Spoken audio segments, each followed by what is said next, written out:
है। हाँ, क्या महत्व है?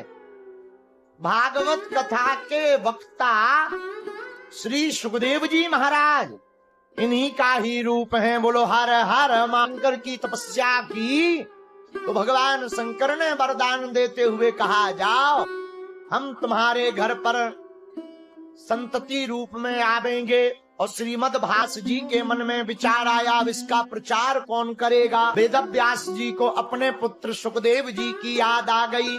सुखदेव जी कौन है? ले बाबा तो ध्यान में मगन। नारद जी पहुंच गए। कौन पहुंच गया? नारद जी। नारद जी पार्वती जी को उकसाते हुए बोले, मैया आप तो भोले बाबा को बहुत मानती हो, भोले बाबा भी आपको मानते हैं, पर तुम्हें भोले बाबा के सभी राजों का रहस्यों का पता नहीं होगा।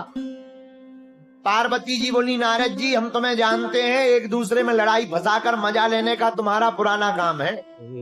हम तुम्हारा जो गले में मुंडों की माला पहनते हैं, तुम्हें पता है वो किसकी है? पार्वती जी बोली, हमें पता नहीं है। नारद जी बोले, तुम्हें तो फिर ये भी पता नहीं होगा कि भस्म किसकी रमाए।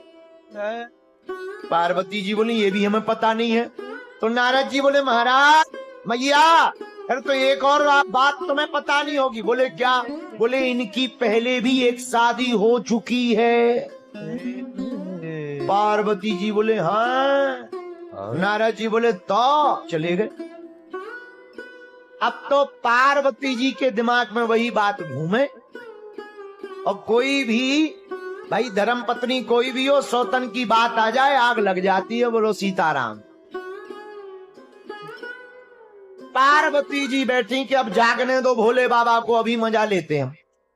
अब भोले बाबा जागे समाधि से, राम राम राम राम राम सीता। आज तो उठते ही ना प्रणाम ना आरती ना बंधन, सीधा सा उल्टा सीधा प्रवचन मंगलाचरण हो रहा है। क्या बात है?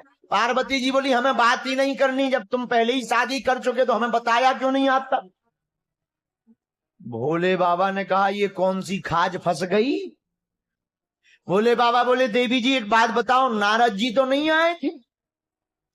पार्वती जी धीरे से हिला के बोली, हाँ वो आए तो थे। शंकर जी बोले, तब तो कुशल है, बातों से काम चल। पार्वती जी बोली, महाराज हमने सुना आपकी पहले शादी हो चुकी। भोले बाबा बोले, सही बात है।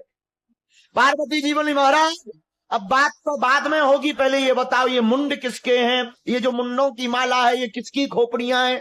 शंकर जी बोले, बताएंगे। और कोई प्रश्न? हाँ महाराज, ये जो भस्म है ये किसकी है? अब भगवान शंकर ने पार्वती जी को बैठाया सामने। बैठो देवी जी, आपने सही सुना, हमारा पहले भी विवाह हो चुका। तो हुआ पूर्व जन्म में तुम सती थी, इस जन्म में